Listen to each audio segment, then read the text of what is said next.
E o nível de consciência do terapeuta, aqui também contando uma historinha, quando eu passei por... quando eu fiz 50 anos, eu me dei de presente, né, de aniversário um retiro com psicodélicos muito fortes, né? Do Folvários, psilocibina, Bachuma, que é o São Pedro, enfim. Foi um processo, assim, absolutamente revolucionário na minha vida. E eu saí daquele encontro no nível de consciência muito elevado. Uhum. Né? E daí eu tinha um encontro com 150 pessoas num programa chamado Cirurgia da Mente, onde eu estava conduzindo processamento de memórias em grupo, né? E naquele dia, teve algumas curas milagrosas, assim, literalmente, assim, que não dá para acreditar se não tivesse documentado. Uhum. Porque o nível, e era com 150 pessoas. E daí a gente pode entender... Você estava conduzindo esse... Eu estava conduzindo, né? E eu estava, assim, o processo que eu tinha passado, né, era realmente poucos dias atrás, eu tive realmente um encontro com o divino, né? Então, assim, é uma experiência de iluminação muito promovida por psicodélicos num contexto muito específico. Uhum. Não cheguei, e isso não estou querendo dizer que eu sou um Buda nem nada, mas eu senti realmente o que é o processo de iluminação, pelas todas as descrições. Enquanto ser humano. Foi isso que aconteceu comigo exato. ali, né? Digo, você estava aberto, assim como a gente falou no início, né? Isso, eu estava aberto. Na verdade, vinha sendo minha busca há 13 anos, de certa maneira, mas eu não sabia que ia acontecer daquela maneira, né? Então, que eu chamo Maestro Invisível, acabou acontecendo, né? Não foi porque eu meditei tantos anos, mas, enfim, foi muito promovido pelos psicodélicos, né? Mas eu saí num nível de consciência que eu hoje já não estou mais, e é importante até que eu não esteja mais, porque é um nível de consciência tão alto que até a vida fica um pouco estranha. Você não consegue... O ego fica tão lá para trás que você não consegue lidar direito com as coisas da vida. Sim. Você fica, inclusive, vulnerável para ambientes mais maldosos, digamos assim. Né? Então, enfim, eu escolhi não fazer de novo movimentos de subir muita consciência, porque o mundo real hoje... Precisa de você. Eu preciso operar no mundo. Então, eu preciso da minha sobrevivência. O ego serve exatamente para a nossa sobrevivência. Então eu preciso também estar esperto no mundo. Uhum. Mas eu testemunhei quadros assim milagrosos, né, assim, que eu vou contar um pouquinho dessa história. Resumidamente, né, uma pessoa que estava... ela fez o processamento de memória dela entre essas 150 pessoas e no final ela falou assim, aconteceu um milagre. E então, o que aconteceu, né? Eu acabei de processar a morte do meu pai, que aconteceu no dia anterior ao nascimento do meu filho. E meu filho tem 3 anos. E ele nunca falou uma palavra. Ele tem um autismo não verbal. E meu filho acabou de entrar. Quando eu acabei o processamento e fiz as pazes com meu pai, a história toda, meu filho entrou, olhou na minha frente e chegou na minha frente e disse, mamãe. What the fuck? Que porra é essa, meu? Sabe, eu tava ali, só que eu tava num lugar bizarramente expandido. E de conexão, enfim, né? Então, e depois a gente acompanhou esse caso, ela não fez, enfim, a gente acompanhou, ela fez depois mais as outras sessões, enfim, mas o impacto na criança, esse menino tinha uns 5 profissionais acompanhando.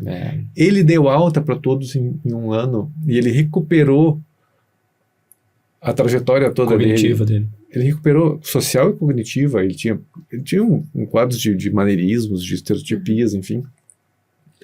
Ele deu alta para todo mundo. Dessa ressonância patológica desse binômio mãe-filho ali. Não é patológica, é uma ressonância normal.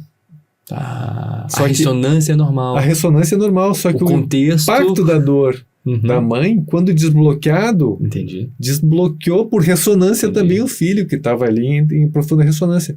Então, isso, dá um arrepio. Até hoje eu falo, dá um arrepio. Então, assim, só que eu estava naquele nível de consciência, hoje eu não tenho o mesmo impacto A não ser que eu né, me prepare de alguma maneira para estar num nível de consciência muito... Eu já tive outras situações também, mas enfim... É um preço estar lá sempre. Sabe o que é? É quase um pouco perigoso. É perigoso. É um pouco intenso demais. Mas enfim, são as coisas que passaram a desafiar a minha razão simples, a minha razão pura, vamos dizer assim. Tem algo de mecanismos... A verdade absoluta daquela ciência... Eu vou fazer uma comparação aqui. Em algum momento se descobriu que existia ultravioleta e infravermelho. Exato. Ok. Existem frequências que não são só o que eu enxergo. Visíveis. Da mesma maneira, de alguma maneira, esse processo, essa ressonância, esse campo acontece. A gente sente o campo. Quando eu faço um retiro, eu sinto o campo. Ele se instala. É difícil de descrever se você não passa por essa história, enfim. Mas essas são as qualidades também que a gente vai desenvolvendo com o tempo. Mas são qualidades totalmente humanas. Não tem nada de sobre-humano. Não tem nenhum truque. Tu acabou de me descrever como funciona as interações sociais, como funcionam as culturas, como funcionam os povos, e a gente pode entender, comunidades. porque, por exemplo, né, pega Jesus Cristo, ele estava no nível máximo de consciência, ou Buda, as descrições das escrituras, quando se aproximavam de um Jesus Cristo, é de que a cura acontecia. Então a gente não vai se transformar num Jesus Cristo, né? Mas quando a gente falei do Eckhart Tolle, por exemplo, né, tá mais perto do Jesus Cristo do que eu, né? Então ele do nível de consciência. Então por isso que ele, mesmo sem saber tecnicamente o que fazer, ele tem uma pureza de presença, né, uma amorosidade tão profunda, pelo processo que ele se desenvolveu, né? Enfim, espiritualmente, psicologicamente, enfim. E o ego dele foi, né, lá para baixo. Mas alguém paga as contas dele, provavelmente. Alguém ajuda ele, não é? Tem uma estrutura toda para cuidar, que faz essa função, né? De organização e gerenciamento. Claro, para ele ser o guru. E sabe por que eu entendo que isso faz sentido? Não é infrequente dentro de um consultório de dor, por exemplo, com uma coisa um pouco mais mensurável, eu acho. Dor você pode perguntar para a pessoa de 0 a 10 qual a dor dela. E não é infrequente uma pessoa chegar com dor no consultório, ter uma boa conversa no ambiente acolhedor, explorar algumas outras áreas nada muito avançado, como, por exemplo, seria uma técnica de processamento. Uma presença ativa ali, vamos chamar assim, um acolhimento ativo, tá? E não é incomum essa pessoa se sentir sem dor ao final dessa consulta, sem nenhuma intervenção. O terapeuta, a terapia é pelo terapeuta. É o encontro humano. Por estar ali presente. Opa, perdão, bati no microfone. Desculpa, pessoas estavam com fone de ouvido aqui, acabei de bater um barulhão na cabeça delas. Não, mas isso não é só na dor, obviamente, não é só na saúde mental. Isso é assim. Às vezes, quando a gente tá ruim e tá mal, é uma ligação para um amigo que você faz de 8 minutos e aquilo ali já vai deixar o seu dia mais tranquilo. Então é assim que as coisas são. Por isso que não acho tão difícil conceber isso que você acaba de trazer. Então, se a gente traz a biologia, né, a gente foi para a espiritualidade, mas se a gente traz a biologia, isso é próprio da natureza humana. São elementos fundamentais, intrínsecos, embarcados no nosso DNA. Perfeito. Então, só que a gente foi, como a gente falou, retomando o começo, né? A gente foi se distanciando dessa natureza humana. Então, acho que, de certa maneira, dos grandes desafios da humanidade hoje é essa reconexão à natureza e à natureza humana, e que valoriza, que respeita a natureza, né? Que a gente não está acima da natureza e que ela está aqui a nosso serviço, né? Nós somos parte da natureza, mas para isso realmente a gente resgatar a nossa natureza. Eu fiquei com uma dúvida agora. Você acha que isso é da natureza humana ou isso é da natureza, ponto? A natureza humana faz parte da natureza. Então, por isso que eu digo que a biologia está na base disso. A biologia precede. Né? Na história da biologia, o ser humano está no último segundo de uma hora. Enfim, sim, né? Se fosse uma hora, o ser humano entrou no último segundo. O Homo, a espécie Homo, enfim. Então, é da natureza. Está embarcado. Vem embarcar, é embarcado. E lembrando de novo, né? Isso são recursos que foram criados, né, por mutações espontâneas, digamos assim, e que foram selecionados para a nossa sobrevivência. A ferro e fogo. É incontável o número de seleções naturais que aconteceram ao longo desses 3,8 bilhões de naturais, não naturais, doenças, dá para nomear. A gente é uma mágica, né? Quando a gente olha, a gente está aqui conversando o planeta Terra, a gente dura 20, né, 80 anos, 90 anos.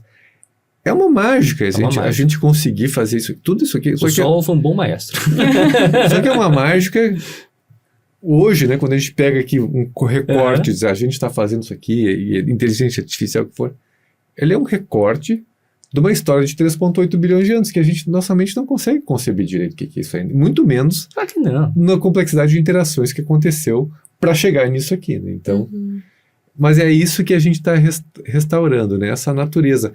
Eu digo para quem não acredita em Deus, e aqui minha visão de Deus é uma visão mais pessoal aqui, né? Eu tenho uma crença de algo muito profundo, maior do que transcende o ser humano, né? Que transcende a vida, inclusive, né? Mas para mim, se encantar com o mistério da vida é algo espiritual, sabe? É sublime, claro. Uau, já é, entende? Simplesmente reconhecer a vida que surge, essa mágica que entre proteínas e moléculas, enfim, que surge uma vida assim, te olha com abertura, uau, né? No meio de toda a entropia que é o universo, né?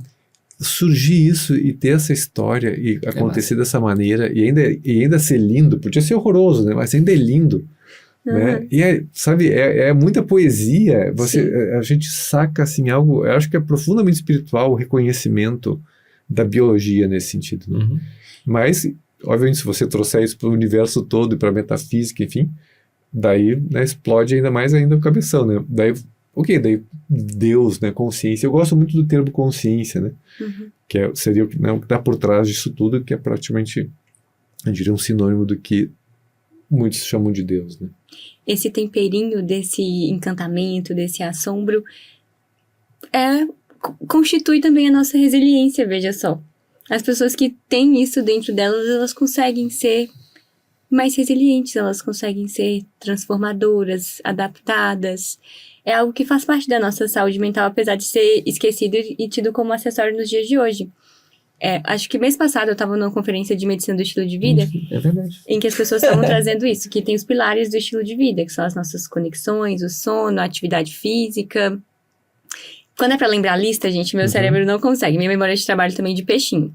Lidar com o estresse. Lidar com o estresse, uso de substâncias. E aí, para este ano, estão propondo a sexualidade como um pilar do estilo de vida. Claro, né? E a espiritualidade como um outro pilar, mas que talvez seja a fundação. Olha, eu não vou me exibir nem nada, assim, mas quem falou sobre isso no Congresso de Medicina e Estilo de Vida em Florianópolis fui eu. Foi! Então eu vou te repetindo. Aí. Porque essas pessoas que ficam repetindo o jogo, né? Porque você sabe que eu sou metido, né? Que eu não pago imposto para meter a colher em algum modelo. Eu olho aquele modelo dos 6, né? Do Medicina e Estilo de Vida, dos 6 pilares. Peraí, né? Cadê a espiritualidade aqui? E cadê a sexualidade? Daí eu botei os 6 e botei, do meu ponto de vista, eu botei 2 bolinhas a mais. E agora você está trazendo isso, enfim, não, digo assim, não é uma coisa egóica, assim, olha como eu fui, eu que fui... Enfim. Não é. Mas aqui, acho que você... É uma convergência da ciência nisso. Na verdade, ali, sinceramente, não estamos falando nada de tão revolucionário, assim, né? Tá picando, né? É óbvio. A gente peca. É óbvio, a gente peca. Né? Mas é que acho que é um pouco, de novo, as tramas da medicina ainda, vou falar de espiritualidade, né? É secundário. De sexualidade. De sexualidade. Né? Gente, pelo amor de Deus, tenta ficar sem ir ao banheiro, sem fazer sexo, sem dormir direito. Cara, não tem saúde que aguenta. E sem encontrar Deus, pelo menos aos 50 anos de idade. Exato. Enfim, né? Mas então são elementos que... Mas que coisa boa. Eu hoje identifico... eu saí da turma da psiquiatria. Né? enfim, fui saído junto, assim, acho que foi um acordo, Amigável. bilateral. Amigável ou não né? amigável? Porque eu não me identificava mais com o modelo, né? Uhum. E eu nem me identifico muito mais com um médico, assim, né? Se é para inglês ver, eu sou médico, tudo, doutorado, sei o quê, professor, ex-professor. Neurocientista. Enfim, para Top 1% o pacote do ego, do eu Neurociência do cumpro Mundo. bem ali as funções, mas eu não me identifico mais com isso, né? Uhum. Mas eu saí da psiquiatria, identifiquei com a pessoa da psiquiatria, assim, porque também todo o sistema, ele é voltado, quer dizer, ele é patrocinado por moléculas, né, por indústrias farmacêuticas baseado em moléculas Uhum. que não são curativas. Então, como eu trabalho com cura e crescimento, eu já não consigo ficar mais naquela parada ali. Uhum. Tô passando por isso também.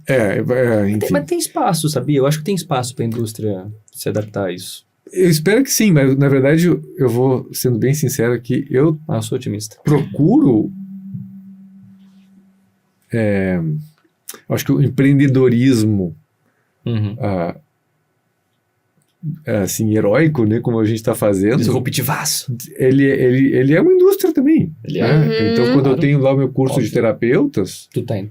e eu quero que tenha uma legião de curadores do mundo. E pode virar uma indústria, é um negócio, não tem negócio. nada de errado em fazer negócio. Ok. Pelo contrário, talvez seja uma das ferramentas, né? Né? Dentro do mundo que a gente vive. E não tem nada de errado com o negócio Uhum. da indústria farmacêutica, de tudo que ela traz. É que na área da psiquiatria, o jeito que foi, que o melhor que se encontrou, nos antidepressivos especificamente, benzodiazepínicos e estimulantes, a coisa se perdeu um pouco na jogada, né? E acabou entrando para lidar com o sofrimento natural humano, aquela coisa que passou do ponto, a medicalização do sofrimento humano. Né? Uhum. Enfim, mas voltando ao medicina de estilo de vida, é a turma que eu me identifico mais hoje. Eu também! Aí a gente vai caçando a nossa turma. É a raça, vamos dizer assim, É a é a raça. tribo. Aham. A tribo do pessoal de medicina de estilo de vida, eu vejo que O pessoal do MEV, isso tem que virar um corte, tá? Isso tem que virar um corte. é onde mais eu sinto ressonância com os mesmos princípios e valores. E eles também trabalham de maneira transdiagnóstica. Exatamente, ou Uhum. seja, e por que eu não posso, de alguma maneira, como profissional de saúde mental, falar sobre alimentação? Não tem que ser nutricionista? Precisa. Entende? Ou sobre exercício físico, tem que ser um personal trainer? Não, são coisas básicas, são coisas fundamentais. Gente, mas é verdade. Eu brinco que no consultório a única coisa que eu não trato é dor. A única coisa que eu não trato é dor. O mais importante é tratar o resto. A dor é a coisa mais fácil do mundo. Então, realmente esse olhar integral do ser humano, com base na biologia, como eu disse, né? Sim. Uhum. E o que eu acho, assim, já que estamos aqui falando sobre isso, eu diria que o que mais falta à medicina do estilo de vida é a compreensão do processo psicológico. Uhum. Porque a mudança, você não consegue mudar tal do estilo de vida sem saber mexer na mente da pessoa. Não. Aham. Porque todo comportamento que ela quer mexer, ela precisa saber sobre mente humana. Aham. Precisa. Então, por isso que, inclusive, alguns médicos de estilo de vida estão fazendo curso de Psychedelic. Aham. E onde não tinham resultados antes, eles começaram a ter resultados porque começaram a mexer na mente. Uhum. E eu acho que prescinde, sabe? É ali que começa tudo. Claro, isso aí. Inclusive minha tese de mestrado, né? Todo episódio eu falo disso, tem que parar de falar disso. pelo Não amor de tem Deus. não, fale. Que a mudança do comportamento, o comportamento ele começa a ficar sustentado quando a gente coloca materiais, competências, né, ou seja, know-how e significados para aquele comportamento existir. Então não vai ser só o profissional dizendo para aquela pessoa que ela tem que fazer isso, ensinando como ela vai fazer isso. Não é só o conhecimento. Tem que vir também um significado, um porquê que aquilo tem que modificar e tem que ter uma materialidade. Não adianta você querer parar de fumar se você tem cigarro todo dia na tua frente. Né? Não adianta não vai adiantar você... É muito mais difícil você fazer uma dieta se você está com a casa cheia de alimento ultraprocessado. Então, a materialidade, a competência e o significado precisam estar unidos nisso aí. E o significado vai muito dentro da psique mesmo, né? Da compreensão do ser daquela pessoa. Você não vai conseguir se conectar com o porquê daquela pessoa se você não entender o ser dela, né? Não entender a espiritualidade dela. O que eu chamo caminho interno e o caminho externo Caminho de interno e solução. caminho externo. Solução interna e solução externa. Né? E se você... Para algumas questões, principalmente de hábitos, né, que está lá na seção 3 do Insider, que é libertação, tem toda a reforma do sistema interno que reconfigura e reseta para não estar mais no padrão e, enfim, das questões de abuso de substâncias, enfim, né? Uhum. E depois, isso reflete, obviamente, precisa refletir no externo. Mas se você faz a mudança externa sem a interna, Fica difícil. Lida com resistência todos os dias. se você faz por esforço, ou fake it until you make it, que é a história, o que é? Você vai 2 meses, 3 meses e parou. Aham. Porque seria um esforço do Exato. ego, Exato. não é uma transformação. Então, e acho que a medicina do estilo de vida quer transformação, só que falta para ela o know-how. Aham. Eles trabalham um pouco, na verdade, uma das coisas principais, eu acabei de falar uma coisa talvez um pouco injusta. Eles bebem numa fonte muito boa, que é da entrevista motivacional, Aham. Sim. né, que já é um bom caminho, né, para fazer a mudança de hábitos. Mas a entrevista motivacional também é uma tecnologia da década de 80. Né? Aham. William Miller, inclusive, que criou a entrevista motivacional, hoje o maior barato dele, ele considera que a maior contribuição dele foi o shift. Uhum. Não em produzir o shift, mas em documentar Que ele existe. que o shift existe, que ele chama do quantum change. Aham. Uhum. Né? E o que a gente está produzindo aqui em essência, querendo produzir, é o quantum change, essa mudança quântica, esse shift, Aham. né? Com a tecnologia a tecnologia quântica de mudança. Né? Aham. Uhum. E daí, de novo, para uma mente newtoniana ou linear, é bizarro. Uhum. Né? É como toda a resistência que teve a própria física quântica, né, que ainda tem, enfim.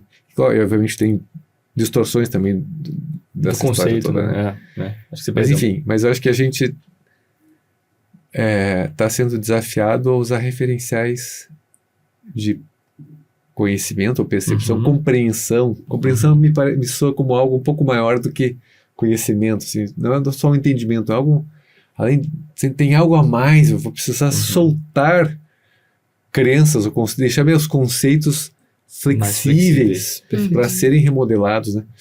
Uhum. Isso precisa de espaço, né? Tudo tem a ver com dar um espaço. Eu vou precisar dar um espaço, né? Aham. Um crédito, uma suspensão da dúvida, Aham. né? Será que tem alguma coisa interessante, né? E aí que traz de novo, né? A história da curiosidade, da avidez, né?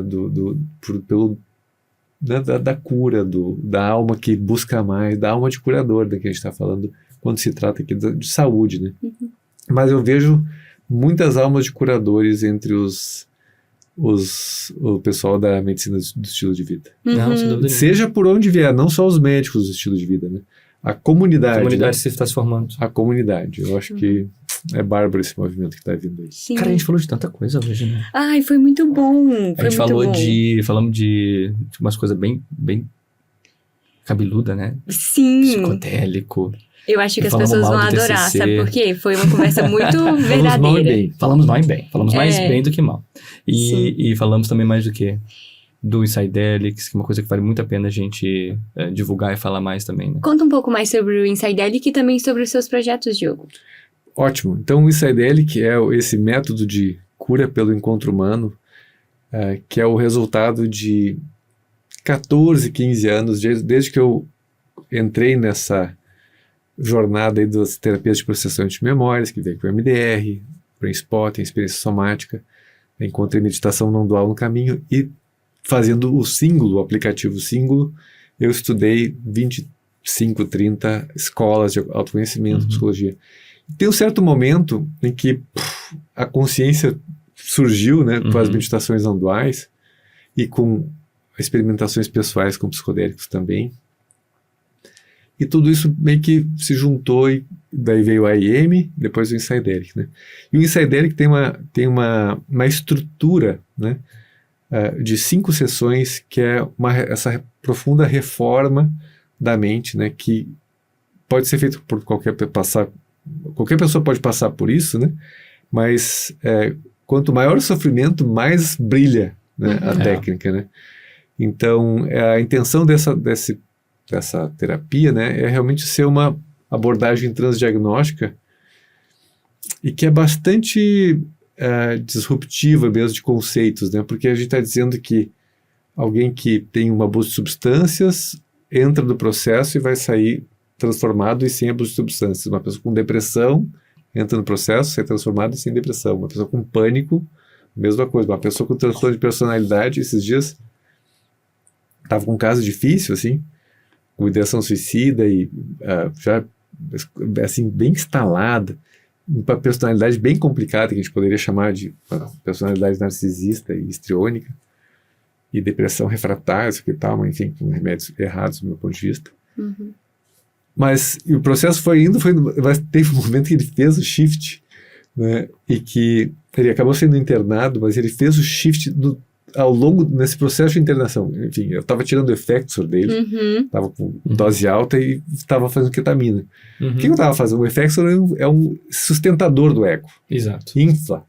E a ketamina é um amolecedor do ego. Então eu fui fazer essas duas coisas, talvez um pouco rápido demais, enfim.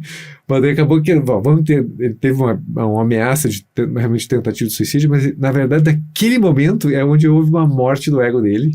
Que foi o shift, então. E ele entrou na internação, porque a família estava assustada, mas no dia seguinte ele já tinha feito shift, né? Ninguém entendeu nada. E ele imagina o pessoal no outro dia lá do plantão, lá olhando assim, e aí, como é que o senhor tá? Bom, tem que estar muito curioso.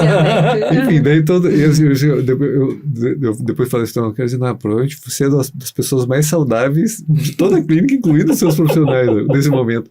Então desapareceu o transtorno de personalidade, desapareceu a depressão refratária, desapareceu a ideação suicida, né? Então, mas quando fez o shift, fez, né?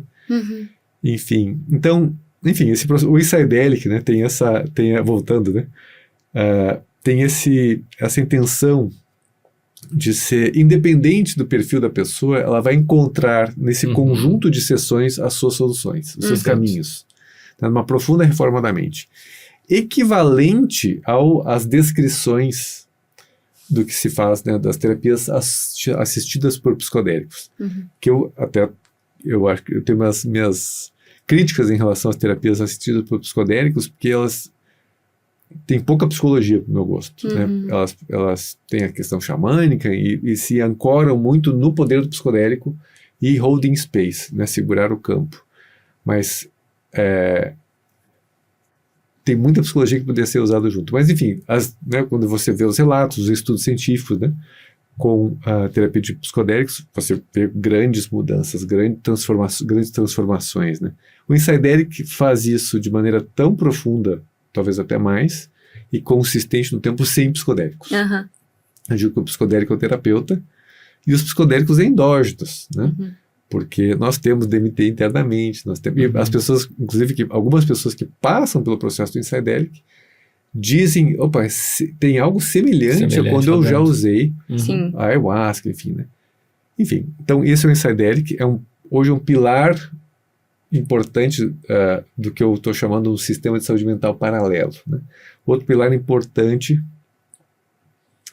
então no Psychedelic, né, a ideia é ter terapeutas para esse encontro humano curativo. Quanto mais terapeutas, melhor. E esses terapeutas podem ter qualquer background, contanto que tenha essa alma de curador, vai ser muito bem-vindo e em 40 horas de formação vai se transformar um grande terapeuta, mais impactante né, terapeuticamente do que 90 e poucos % dos que não sabem fazer essas técnicas, né, dos terapeutas que não sabem fazer essas técnicas. Eu, inclusive, sou terapeuta.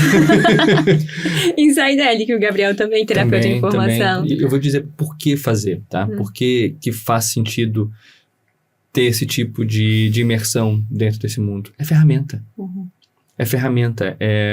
Tem uma parte inicial de muito conhecimento e conteúdo que abriu muito a minha mente, porque, cara, mostra como a gente chegou até aqui, por que a gente está imerso nessa ciência, e depois entra muita ferramenta.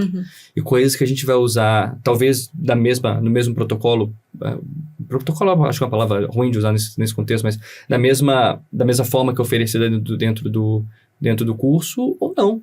Né? Acho que são ferramentas maravilhosas ali para a gente poder lidar e conseguir se conectar pessoa a pessoa.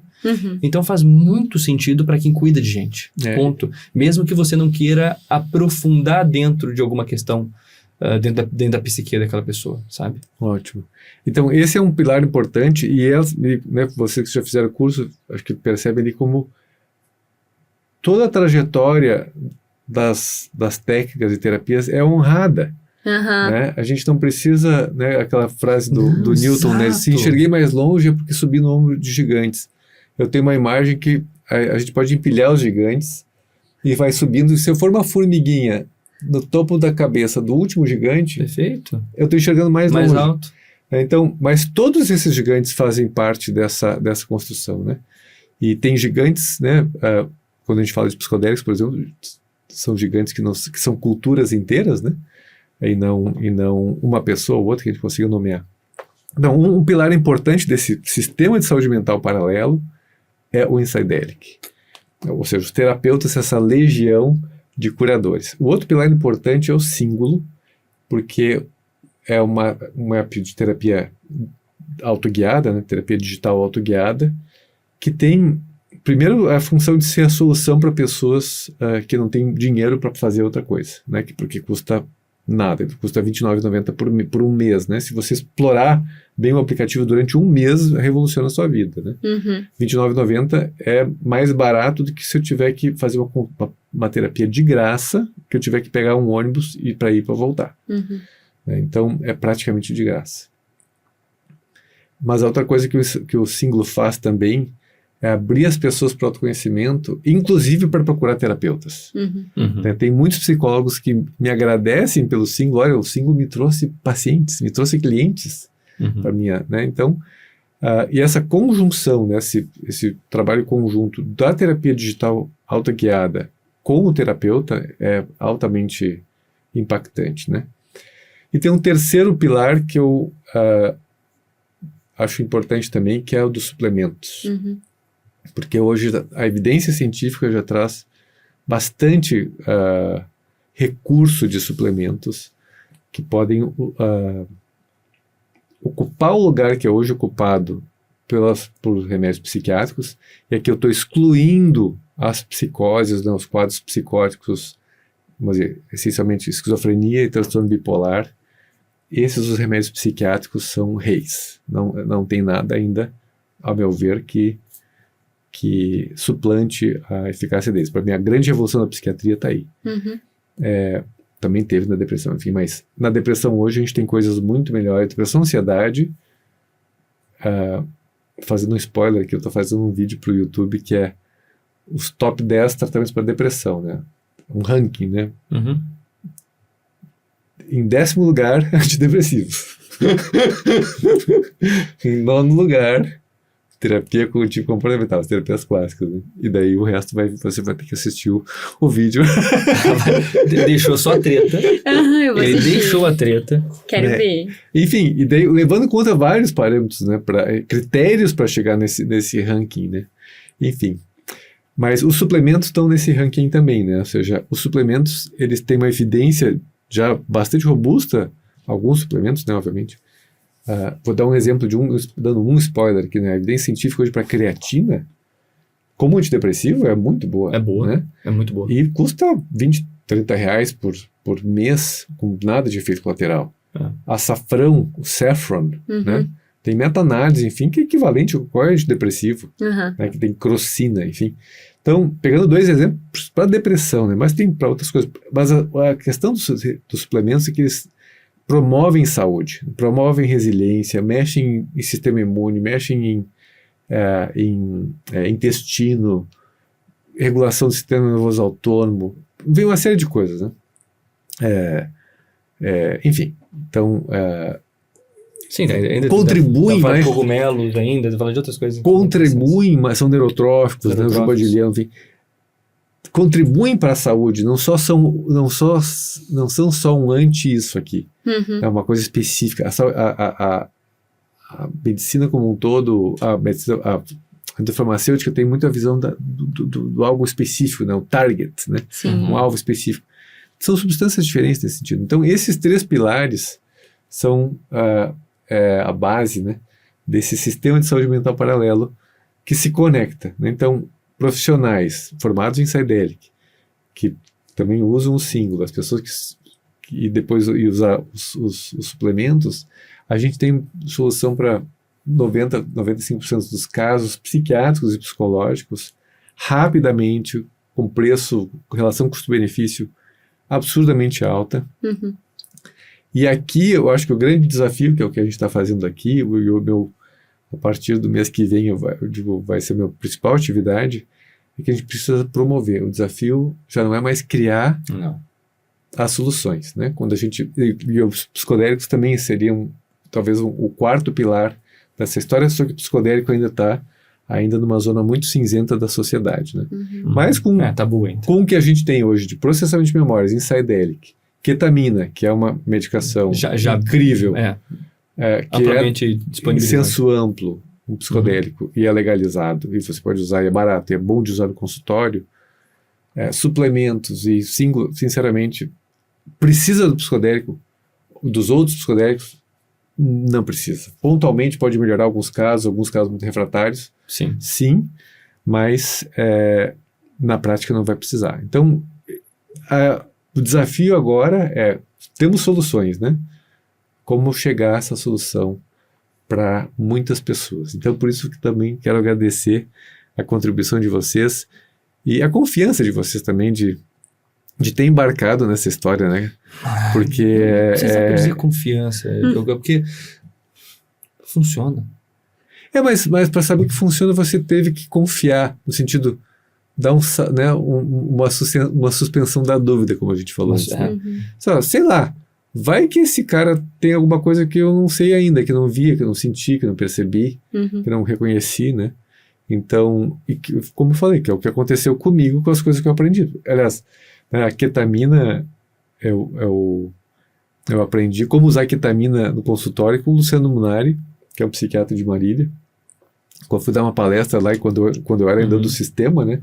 Psiquiatra do sistema, que eu dava palestra para a indústria farmacêutica. Fui lá dar uma palestra, e no jantar em Marília, ele perguntou, você já está usando ketamina? E eu tinha começado com 2 pacientes, sem saber direito o que eu estava fazendo. Até porque não tinha literatura. Já estive nesse espaço. Eu não tinha literatura direito, né? Enfim, hoje tem bastante. Né? Hoje está isso era 2012, né? Enfim. Graças a Deus que vocês passaram por isso. Obrigado. E ele é um cara genial. Ele me deu todo o jeito de usar ketamina no consultório em meia hora. Na verdade, eu fiquei 2 horas e meia conversando com ele. Porque é aquela coisa, porque eu vi que esse cara... Ele tem um rolê. Esse cara tem um molho. Ele sacou uma coisa que eu não sabia que eu não sabia.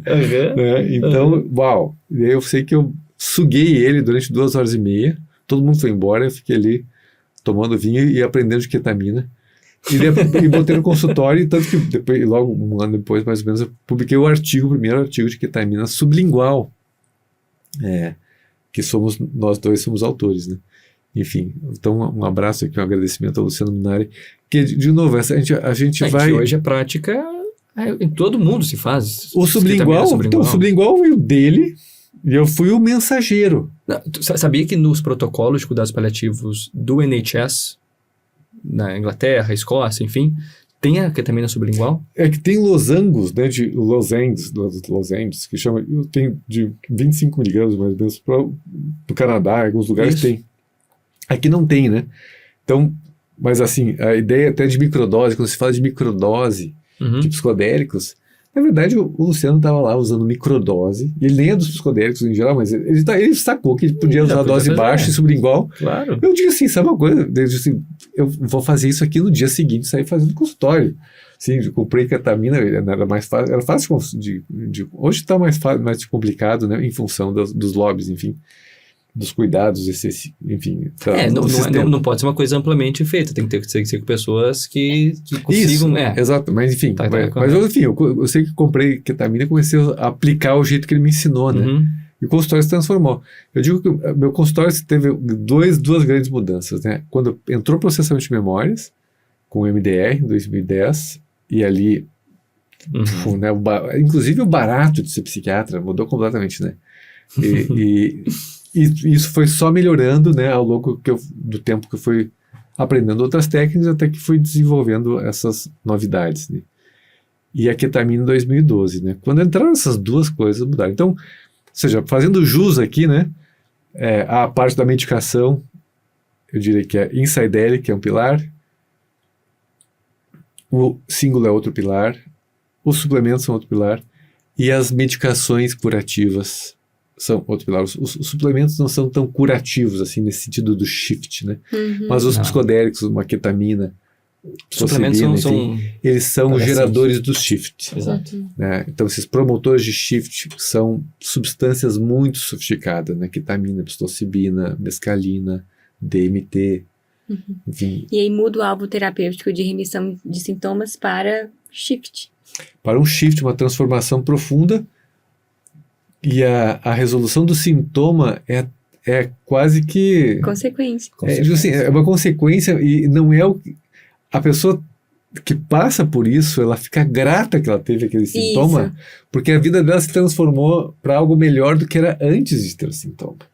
Esse eu acho que é o objetivo maior. Quando eu penso assim no Insidelli, né, nisso tudo que a gente está falando, esse sistema de todo, né, a pessoa ter uma dor, aquilo que a gente falou da humanidade, ela ter um caminho onde aquela crise dela, ela encontra o caminho, e se ela seguir aquele caminho, ela não só vai se resolver o seu sofrimento que a mobilizou para entrar no caminho, mas ela vai ter uma transformação que ela vai sair transformada muito melhor do que ela estava antes de ter o sofrimento. Perfeito.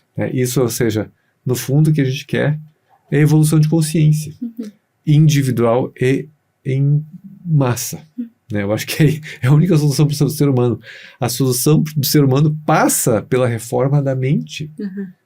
Senão não é só a vida prática. Vamos fazer isso, os acordos comerciais ou tal.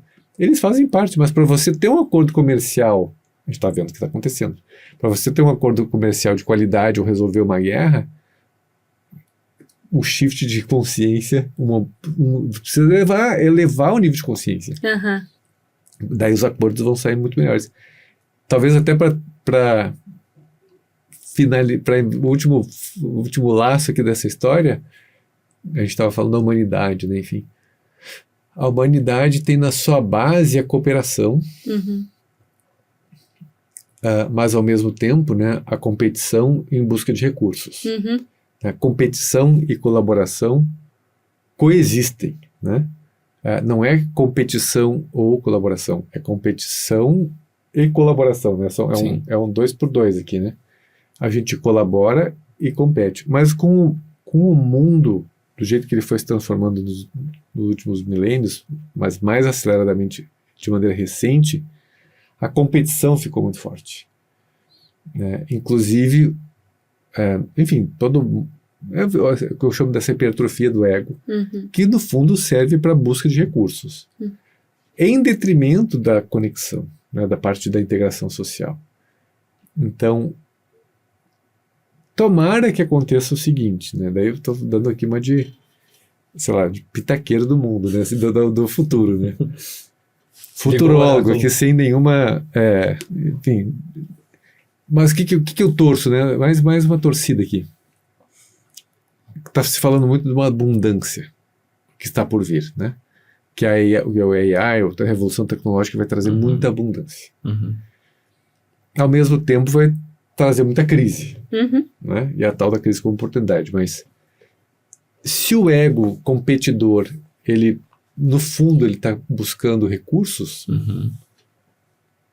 se tiver muito recurso, muita abundância, talvez ele já não tenha mais tanta necessidade de sobrevivência, porque, olha, de alguma maneira já está mais abundante. Mas ele vai achar um outro problema. Ele vai se perguntar do propósito. Por padrão, ele vai tender a fazer isso. Mas daí que entra a crise. Juntando abundância com crise, uma crise que impele a transformação, Uhum. a mudança de paradigma, Uhum. talvez volte-se para privilegiar a colaboração, a cooperação. Uhum. Entende? Porque o mundo é insustentável se... Imagina, vamos pegar Dentro do os Estados individualismo, né? Unidos. Uhum. Agora vamos imaginar que os Estados Unidos agora 30% das pessoas estejam na pobreza Uhum. porque não conseguem pagar o seu aluguel e o seu carro, enfim. Uhum.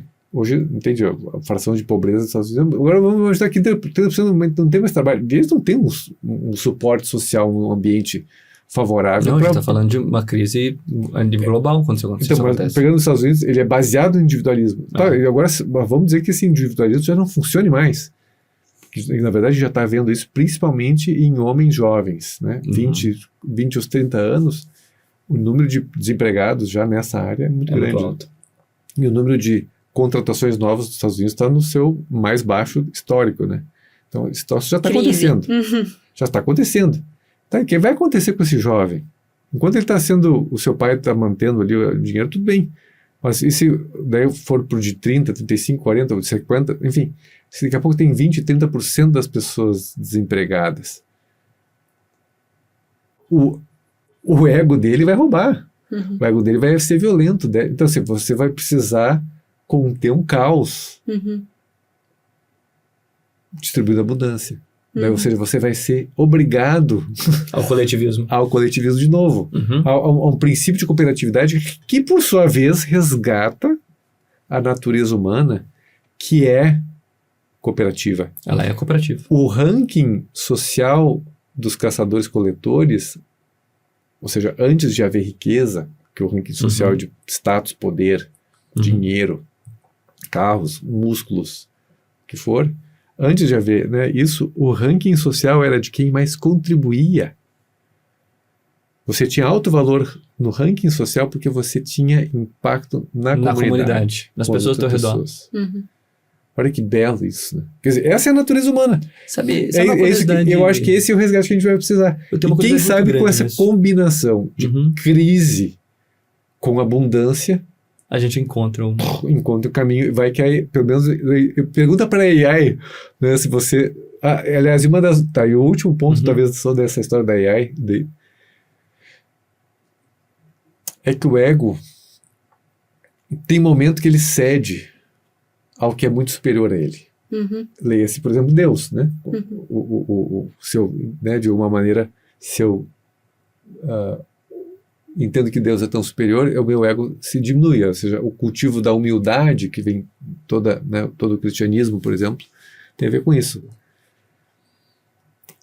A AI tem a possibilidade de ser o que se chama de godlike AI, né? Ou seja, uma AI tão inteligente, tão capaz, que sabe de tudo, que domina tudo, que sabe da sua história, né? É quase que no final da vida você pergunta para a AI, hoje você já no GPT, o ChatGPT, ele já sabe o que você está fazendo nos seus últimos tempos, né? Já tem essa memória. Então, é quase se Deus. Né? O demônio de Laplace.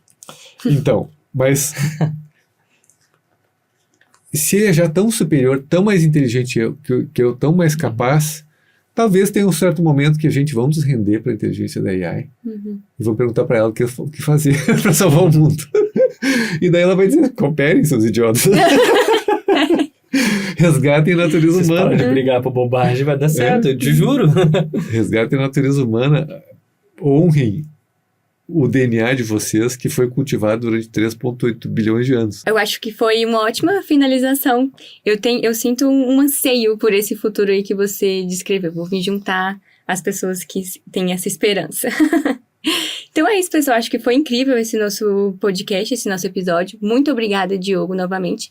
Lembrem-se de seguir o Diogo nas redes sociais dele, o @DiogoLaraOficial, e acompanhar também o canal dele no YouTube. E muito obrigada. Isso aí. Muito obrigado, isso aí. pessoal. Eu que agradeço. Que grande alegria estar com vocês aí.